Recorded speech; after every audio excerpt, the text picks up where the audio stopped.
Bapak Ibu Saudara sekalian, kita akan baca Alkitab. Pembacaan Alkitab kita terdapat di dalam kitab ayat 7, ayat 9 hingga ayat ke-10. Ayat 7, ayat 9 hingga ayat ke-10, firman Tuhan demikian. Sebagaimana awan lenyap dan melayang hilang, demikian juga orang yang turun ke dalam dunia orang mati tidak akan muncul kembali. Ia tidak lagi kembali ke rumahnya dan tidak dikenal lagi oleh tempat tinggalnya. Demikian firman Tuhan. Bapak Ibu Saudara sekalian, jadi kita sebagai orang Kristen rajin belajar firman. Seringkali kita jadi titip ini. Memang di tiap saya membawa khotbah selalu saya titip ini.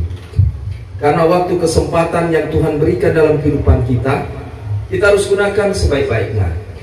Jangan kita pernah lalai karena memang hari-hari ini memang hari-hari jahat. Nah, di dalam pembacaan Alkitab kita ini memang domingo siapa kan pendeta bawa ayat ini di dalam Wahyu 7 ayat 9 hingga ayat 10. Karena kita akan bercerita tentang neraka. Nah, neraka dia ada tiga bagian daripada neraka itu, ada 3 lapisan. Nah, yang pertama, neraka paling atas disebut Hades. Dalam bahasa Ibrani disebut Seul, dalam bahasa Yunani disebut Hades. Hades ini dalam bahasa Ibraninya disebut Barsak. Barsak artinya tempat orang mati. Jadi itu Hades itu cuma tempat sementara ditampung di tempat itu. Ketika orang tidak hidup benar di mata Tuhan, mereka itu ditampung untuk sementara menantikan namanya pengadilan Kristus Yesus atau tahta putih atau tahta pengadilan Kristus. Sebagai orang Kristen tentunya kita harus lebih kuat di dalam Tuhan. Karena memang hidup ini singkat. Jangan kita main-main dengan kehidupan kita. Coba kita lihat perang dunia di mana-mana, bangsa melawan bangsa, kerajaan melawan kerajaan, kasih mulai tawar, itu selalu ditulis sebelum terjadi saat ini, itu sudah dicatat di dalam kitab Matius 24. Nah, jadi sekarang apa yang harus dilakukan oleh orang Kristen? Jangan sampai kekristenan kita so hidup di dalam Tuhan Yesus, so hari-hari ibadah, tetapi orang jauh di hadapan Tuhan. Akhirnya kita tidak masuk di dalam rencana Allah.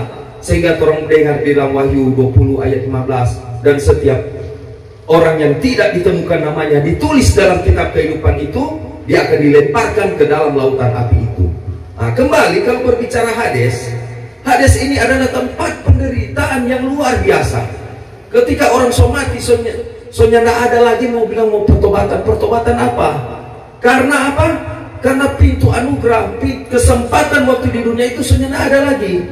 Makanya coba kita lihat di dalam Mazmur 89 ayat 49 dikatakan, siapakah orang yang hidup dan yang tidak mengalami kematian, yang dapat meluputkan nyawanya dari kuasa dunia orang mati. Intinya di dalam Mazmur 89 ayat 49 ini, Seul sebagai suatu tempat di mana tidak ada yang bisa melarikan diri atau menyelamatkan diri. Mulai di mana? Ketika orang mati, tubuh kembali ke tanah. Orang bilang abu, kembali ke abu, istilah orang Makusedu. Jiwa akan kembali ke Tuhan roh. Nah, jiwa ini yang akan mempertanggungjawabkan. Mau rasa-rasa mau mati, di Hades ini disiksa siang dan malam. Ini lapisan pertama namanya Hades. Sobat dari Tuhan, aduh kita suka kembali. Coba perhatikan ceritanya daripada Lazarus dan orang kaya. Ketika kehidupan orang kaya ini, dia menikmati kekayaannya, menikmati kesenangan dunia, dia tidak menghiraukan. Salah satunya Lazarus. Ketika Lazarus masih hidup, tidak ada dia memberikan kebaikan kepada Lazarus. Bahkan orang bilang kikir, kocudu, dan mau kasih. Cuma mau kasih makan Lazarus tidak. Bahkan Lazarus ini cuma makan apa? Cuma itu orang bilang istilah nasi yang jatuh itu dia makan. Tetapi Lazarus ini dia berpegang teguh kepada Tuhan. Akhirnya ketika mengalami kematian, orang ini sang orang kaya dengan Lazarus ini sama-sama mati. Kakek-kakek orang kaya bilang, aduh kenapa kita petapa di sini? Pesik sampai panas, dibakar siang dan malam. Dia berteriak, aduh Tuhan, kita mau keluar dari sini, masuk, yang ada kesempatan. Sehingga dia lihat dia kaya, dia ada begini Pak Lazarus, Pak Lazarus petapa di sana. Akhirnya dia bilang begini, Bapak Abraham, coba tolong, biar cuma sedikit air mau kasih pak kita, karena kita merasa haus. Tetapi apa yang terjadi? Sudah terlambat, sudah tidak ada waktu lagi. Nah, ketika orang kaya ini mulai sadar, dia langsung bilang begini, aduh, kasih kesempatan Tuhan, kasih kesempatan kita mau turun ke dunia, mau bilang kita ke saudara-saudara, aduh setengah mati kotem. Kalau orang bikin kejahatan, melakukan hal-hal yang tidak benar mata Tuhan, so ini udah ketampak. Orang ambil satu pelajaran, berarti orang sebagai orang Kristen harus siap sedia. Ayub 7 ayat 9 pembacaan kita saat ini dikatakan, sebagaimana awan lenyap dan melayang hilang, demikian juga orang yang turun ke dalam dunia orang mati tidak akan muncul kembali. Intinya, Seol sebagai suatu tempat yang tidak memberi harapan bagi yang telah mati untuk kembali menjadi hidup. Saudara, ada Tuhan, kita mau balik Tuhan, baik-baik kita kalau tahu begini Tuhan, kita betul-betul mau sungguh-sungguh melayani Tuhan. Aduh, kita mau balik, ya sudah terlambat. Betul, sama dengan pastor Pastor Michael Adam. Dia bilang begini, lebih baik jadi mantan preman. Dia jadi pendeta daripada pendeta jadi preman. Karena memang segala sesuatu yang kau lakukan itu diukur, ditakar oleh Tuhan. Rajin baca firman, ingat Roma 10 ayat 17 mengatakan iman timbul dari pendengaran dan pendengaran akan firman Kristus. Kau baca firman setiap hari sehingga memunculkan iman, keyakinanmu kokoh, kuat, teguh, sehingga dia bilang jangan kiranya kerajinanmu kendor, biarlah rohmu menyala-nyala dan layanilah Tuhan. Melayani Tuhan jangan setengah-setengah, jangan cuma-cuma asik gua ini cuma baca begini, menyampaikan firman. Ingat Bapak Ibu Saudara sekalian, menyampaikan firman harus hidup, ortopraksiamu, cara hidupmu harus benar. Maka coba kita lihat di dalam Pengkhotbah 9 ayat 10 dikatakan, segala sesuatu yang dijumpai tanganmu untuk dikerjakan, kerjakanlah itu sekuat tenaga, karena tak ada pekerjaan, pertimbangan, pengetahuan dan hikmat dalam dunia orang mati. Kemana engkau akan pergi? Artinya dalam Seol tidak ada kegiatan yang dilakukan, tidak ada kegiatan yang dilakukan. Seol adalah tempat yang hampa dan pengetahuan tidak ada, dan tidak ada hikmat. Nggak mau hikmat apa? Cuma siang malam ada disiksa. Mau kasih pelajaran apa? Mau menyampaikan apa? Cuma siang malam ada disiksa di situ. Di sini ada malaikat yang penjaga di Seol itu, di Hades itu. Di Wahyu 9 ayat 11 dikatakan, dan raja yang memerintah mereka ialah malaikat jurang maut, namanya dalam bahasa Ibrani ialah Abaddon, dan dalam bahasa Yunani ialah Apollyon. Nah itu. Jadi, aduh kasihan kan, kita pernah satu kali pergi di rumah sakit, kita lihat ada teman pastor, tolong akan Pak coba berdoa. Waktu dia masih sehat, ada contoh nggak ibadah, aduh sudah coba. Karena mau apa kok bikin habis waktu? Baik-baik cuma cari doi, baik-baik so habis kerja karena tidur di rumah, mau apa itu? Nanti juga kecuali kok nggak ada guna apa? Satu kali dia sakit, so mulai infus 2 selang di hidung, so mulai tedet, dia suka gini, bayangkan dia ada tarik tuh nafas. Aduh Tuhan, siksa kita, aduh. Oh tolong, sama dia begini hamba, sementara hamba Tuhan tumpang tangan berdoa, dia pakai tolong, mau tolong apa? Kehidupanmu ini cuma sejengkal. Artinya orang harus berpikir bahwa orang ini cuma sementara. Hiduplah yang benar di mata Tuhan.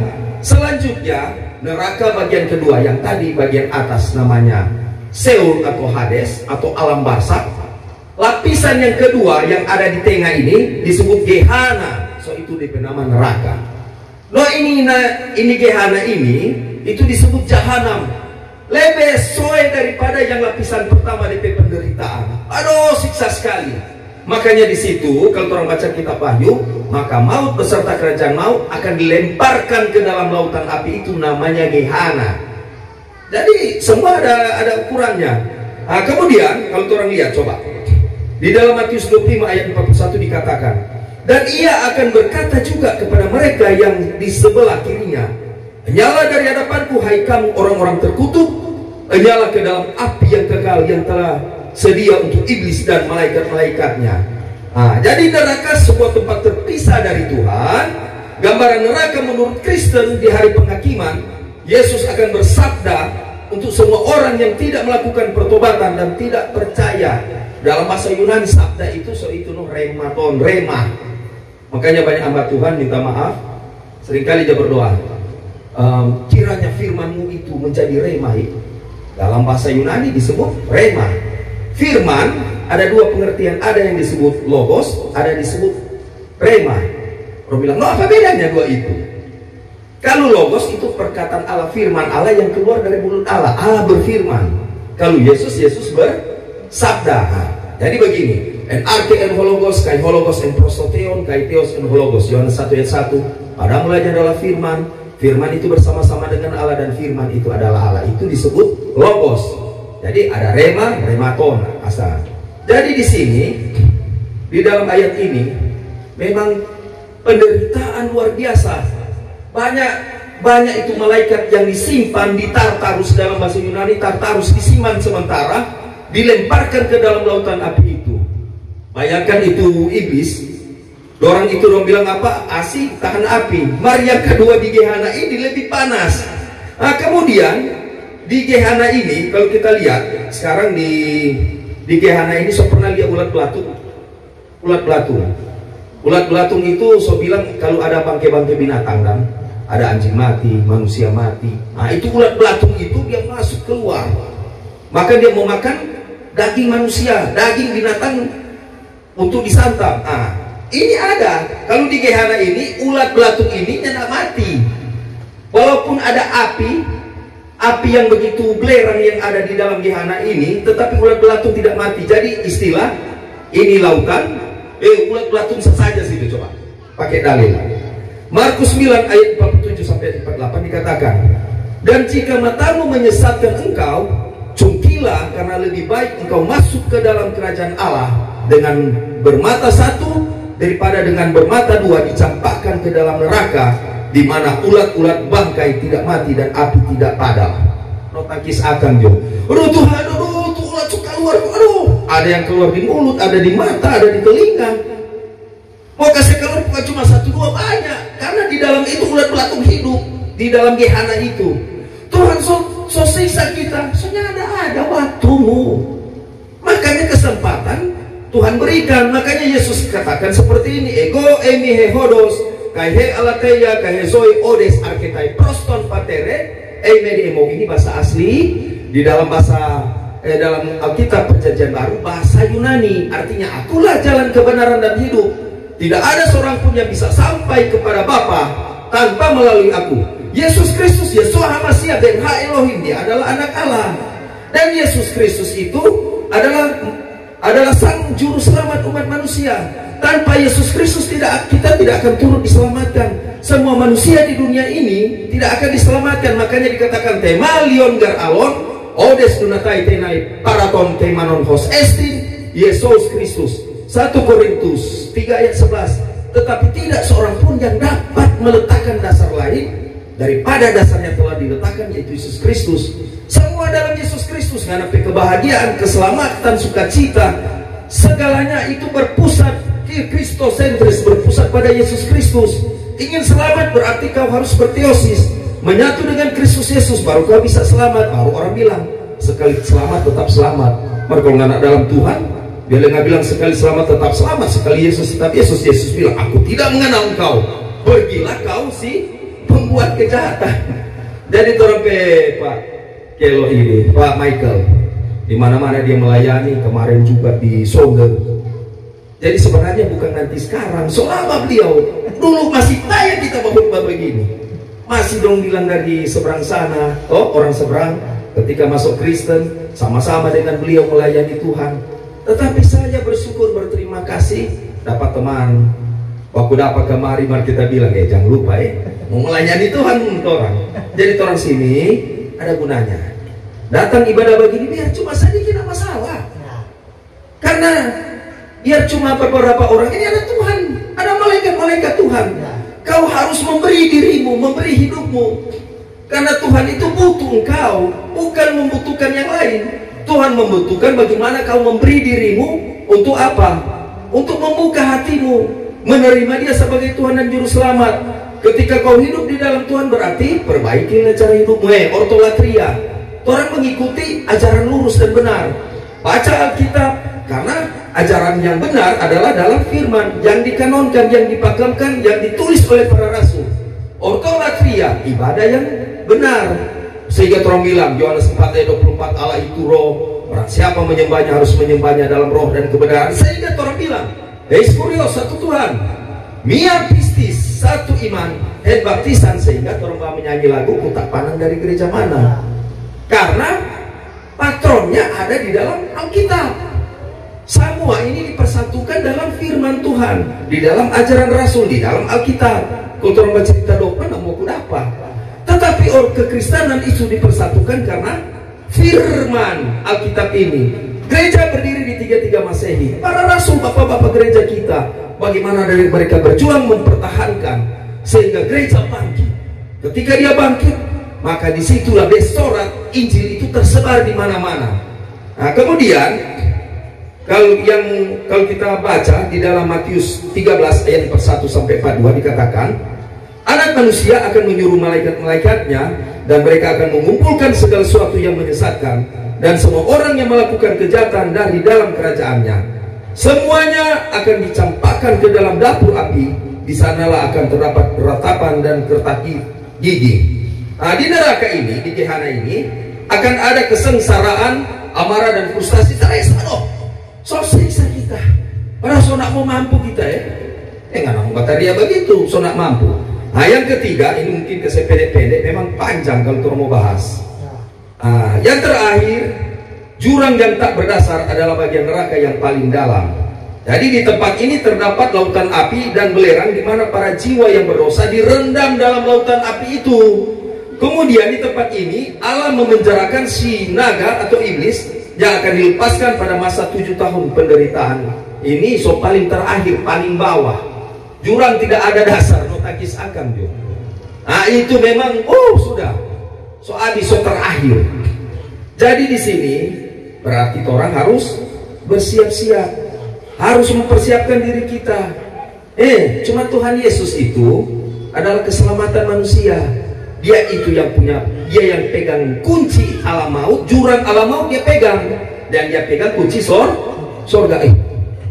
Dia tak asal-asal, mana ada ayat? Wahyu 1 ayat 17 sampai 18 dikatakan begini. Ketika aku melihat dia, tersukurlah aku di depan kakinya sama seperti orang yang mati. Tetapi ia meletakkan tangan kanannya di atasku, lalu berkata, jangan takut, aku adalah yang awal dan yang akhir dan yang hidup. Aku telah mati, namun lihatlah, aku hidup sampai selama-lamanya, dan aku memegang segala kunci maut dan kerajaan maut. Ini penglihatan daripada Yohanes anak Zebedeus yang dia biasa itu bersandar di dadanya Tuhan Yesus. Makanya Yohanes anak Zebedeus disebut kekasihnya daripada Tuhan. Yang menulis ini banyak orang tersalah di sini, banyak orang Kristen salah. Kita banyak yang menulis Yohanes anak Zebedeus, Yohanes yang tulis salah. Yohanes anak Zebedeus pada saat di Pulau Patmos, karena dia dirantai, ada muridnya namanya Prokorus. Prokorus yang mencatat, Yohanes anak Zebedeus yang menyampaikan itu, ada bukunya tentang 12 rasul. Itu di luar dari Alkitab, ada juga di kitab Septuaginta, ada juga. Nah, Bapak Ibu Saudara sekalian, jadi Yesus memegang kunci alam maut. Jadi pertanyaan, ada, bukan cuma Tuhan Yesus, nyatanya ada malaikat jurang maut yang dia buka alam maut. Itu kan cuma karena seizinnya daripada Tuhan. Tuhan kasih karena buka, kan boleh masuk. Mari disiksa siang malam itu jiwa-jiwa yang tidak hidup di dalam Tuhan. Kemudian Tuhan Yesus memegang kunci surga. Coba kita lihat di Matius 16 ayat 18 sampai 19 dikatakan, dan aku pun berkata kepadamu, engkau adalah Petrus. Petrus dalam bahasa Yunani disebut Patros, berarti nama orang, Petrus namanya. Dan di atas batu karang ini disebut batu karang yang besar, dengan nama Petra, berarti karena batu karang besar. Aku akan mendirikan jemaatku, dalam bahasa Yunaninya disebut eklesia atau gereja. Aku akan mendirikan gerejaku, dan alam maut tidak akan menguasainya. Kepadamu akan kuberikan kunci kerajaan sorga. Apa yang kau ikat di dunia akan terikat di sorga, dan apa yang kau lepaskan di dunia ini akan terlepas di sorga. Hati-hati basumpai. Demi Tuhan, demi Tuhan yang hidup. Kita nak bikin ngana ika di dunia, ika di surga. Anu Tuhan, dia bakal kita aja soe-soe. Kita hamba Tuhan, mencari rupanya nak jadi apa-apa no. Ngana basumpah, sungguh mati nanti kilat musambar, nanti ya sambar betul baru. Anu Tuhan. Jadi hati-hati yang kau ikat. Mulai saat ini Bapak Ibu Saudara sekalian, mungkin mulai tidak terlalu panjang, semua terlalu panjang. Sebagai orang Kristen kembali lagi belajar firman Tuhan. Hiduplah yang benar, hiduplah yang takut akan Tuhan, sehingga orang bisa bersama-sama dengan Yesus Kristus. Karena di dalam Galatia 2 ayat 20 mengatakan, namun aku hidup, tetapi bukan aku sendiri yang hidup, melainkan Kristus yang hidup dalam aku. Saya tutup di dalam Yohanes 3 ayat 30, biarlah dia semakin besar, kita semakin kecil, biarlah Tuhan Yesus semakin bertambah-tambah, kita semakin berkurang-kurang. Nama Yesus dipuji, dimuliakan, dan disembah. Shalom Aleichem Bisem Amasia Kristos Anesti Alitos Anesti. Amin.